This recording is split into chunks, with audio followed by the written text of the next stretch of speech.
my name is Terry Sells. This is social work video number 4, and I'm a social work student at CCAC South Campus. All right, Terry. What is the most underutilized U.S. social welfare program? Well, I find in some of my research, I found that the most underutilized program would be our child welfare, would be our kinship care program, child welfare resource. All right, so tell me, what is kinship care?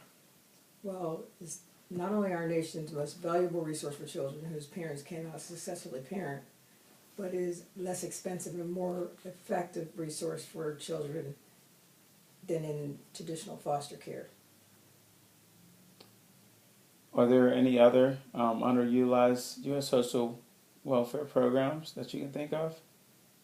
I guess next would be, when it's abused, it would be the foster care program. You know, the children who live with their caregivers in private kinship care live with their grandparents or other relatives for the same reasons they live with people in foster care. Parental abuse, neglect, substance abuse, mental illness, abandonment, and military deployment, incarceration, illness, temporary relocations. So these kids, we're funding them through, the government is funding them through the foster care program, and we probably could use more of the kinship care program and not spend as much money. How many programs does the U.S. have for child welfare systems? Well, there's 2, and these are the 2. One is kinship care, which is where children stay with somebody who's relatives to them, and they don't necessarily have to go through changes of going and staying with strangers. And they have the foster care program, which should be the end of the road. I mean, it should be the last utilized program. What are the benefits of children who live with relatives? Benefits, let me think.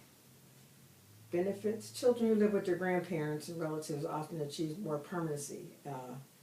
They have a better well-being, and you see better outcomes. They also, who live with their grandparents and their relatives, have significant special challenges, which include psychological, emotional trauma, similar to kids in foster care. Would you say, being able to stay with a relative and it helps with the transition? And what It can help because they're not going to a stranger. They're going to somebody that they already know. All right, so you talked about some of the benefits. What are some of the challenges between these 2 programs? Challenges would be would include psychological and emotional trauma, and just being removed from their parents for whatever reason. Do you think some of the challenges pose like a problem to the actual individual? The child? Mm-hmm. Well, in the United States, children in the kinship program have at least 10 times larger than those in foster care placements, combined kinship and non-relative foster care. So what services are offered? Well, the services that are offered to the children range from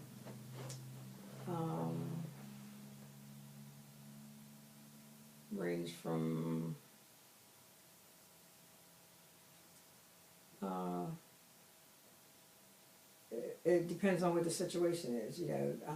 We do have supportive services, for the family, for the kinship families, as well as for the foster care program. We also have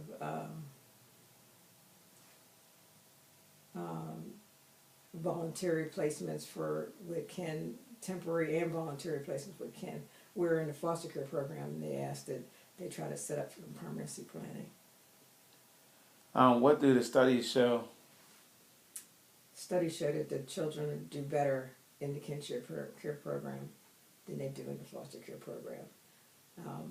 We have a lot of children who live with strangers, and the strangers kind of get burned out. That they don't have any personal attachment to the children all the time, and the average